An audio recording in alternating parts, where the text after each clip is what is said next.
Today is the anniversary of Own Your 5 to 9. The Thanksgiving holiday has deep meaning for the origin of this initiative because it is symbolic for families uniting, being grateful, and laying aside the chase. Over the last 3 years, we've leaned into the pillars of life in all of our publications: work, family, faith, health, time management, and all the roads that lead back to purpose. All these subjects revolve around our primary mission of protecting families from the rat race. Last Thanksgiving, we launched our foundational product, which is a workbook designed for frantic families looking for protection from the chaos. Today's short episode is to shine a new light on why a strategic plan is much better than a cold turkey approach. We'll be right back. You are listening to the Work Life Eubiosis podcast with your host, Charleston Edwards. If this is your first time here, welcome. My goal is simple: to eradicate burnout and to bring harmony, purpose, and balance to this world, starting with the family. My hope is that this show and the story shared will provide encouragement and ideas that will be valuable to you on your journey to work-life freedom. So let's dive in to today's episode.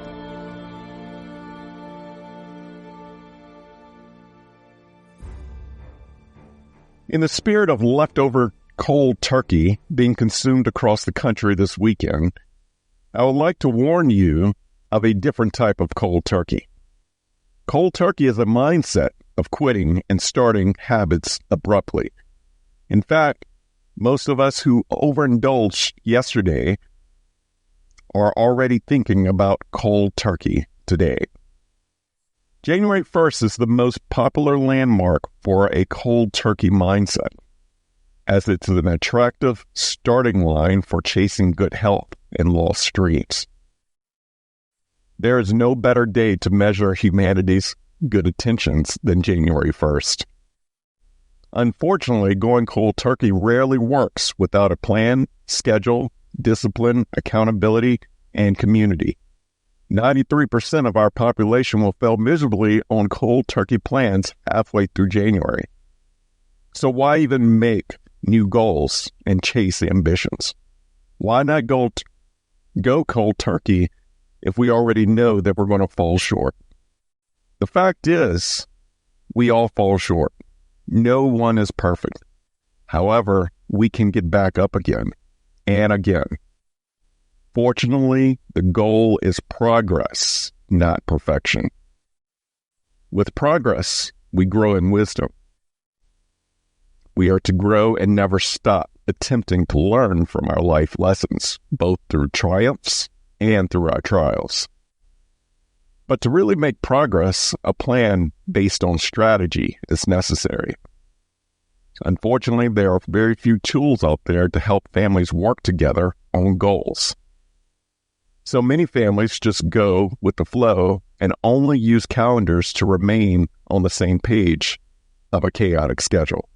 But a calendar alone does not measure goals, dreams, ambitions, and boundaries and keeps us accountable.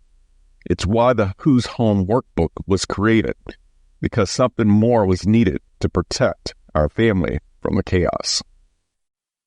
Who's Home, a strategic planning guide to protect your family culture from the rat race, is a tool designed to help families thrive, to set good intentions, to build a mission statement based on values, and to dream with a well-thought-out plan.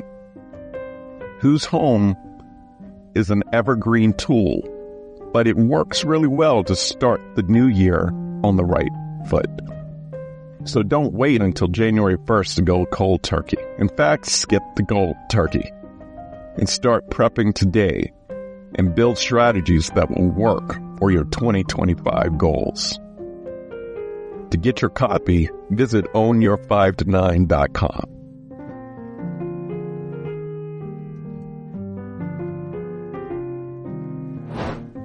So let's dive deeper into what to expect from the Who's Home Strategic Planning Workbook. This workbook will take you through 4 stages to find your family transformation: retreat, reflect, renew, and rebalance. In the retreat phase, this is where you take the time to sit down, pray, and dream as a couple, as parents, before outlining your family mission. I recommend going on a 1-day or 2-day getaway to allow the time to bond as a couple, enjoy some meals together without talking shop, and then decompress. It's so important to come together as a united front with the retreat in mind, but with an open mind. Phase 2 is the reflect phase. This is where you put your focus on the object at hand, your family. In this retreat and during the reflection stage, you ask deep questions of each other. You talk about your dreams, your aspirations, what's working, what's not working, finances, goals, kids, date nights, careers, and you unpack it all. The workbook has prompts and assessments to guide you through this. This is the heaviest portion of the process because it does require a lot of thought and assessment of the daily and weekly habits at home. And then you move on to the third phase, the renew phase. This part of the retreat is bubbling up everything that the reflection exercises spotlighted, which is your main priorities and your values. The values sets the groundwork for building the mission statement. The mission statement is the North Star of the home and becomes the filter of everything you say yes to and everything you say no to. The mission statement gets plastered everywhere your family gathers and spends significant time at. It's a visual and audible reminder of all that's important. And then the last phase of the workbook is the rebalance. When you know your why, you will know your way. The family mission is a united purpose for the way the family does life. Once the family mission is in place along with the biggest priorities, it's time to start the planning in this rebalance phase. You will outline your seasonal, weekly, and daily schedules to the best of your ability for the next year, starting with the big rocks like vacations, celebrations, holidays, birthdays. Then you coordinate your schedules and go even further into the weekly schedule and weekly rhythms. You'll even schedule weekly meetings and quarterly retreats to stay on the same page as life flexes and create accountability and excitement towards your goals as a family. So if you haven't done so already, go get your copy of Who's Home. The most important organization in the world that we can lead and serve is the family.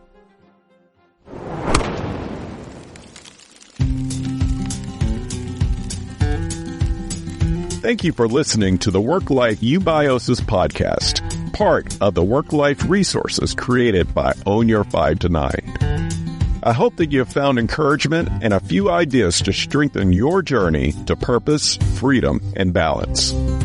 Have you overcome burnout and found a new way of life? Millions around the globe are still at the risk of burnout and losing it all. And your story may be the one that sparks not only a dream, but action. Visit ownyour5to9.com for more information and submit your story. While you're there, join the Work-Life Eubiosis newsletter and receive additional resources weekly right to your inbox. If you enjoy this podcast, take time to subscribe, rate, and leave a review. Share it with a friend or loved one.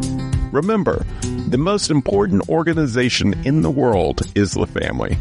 Let's do our part to strengthen it. Thank you for listening.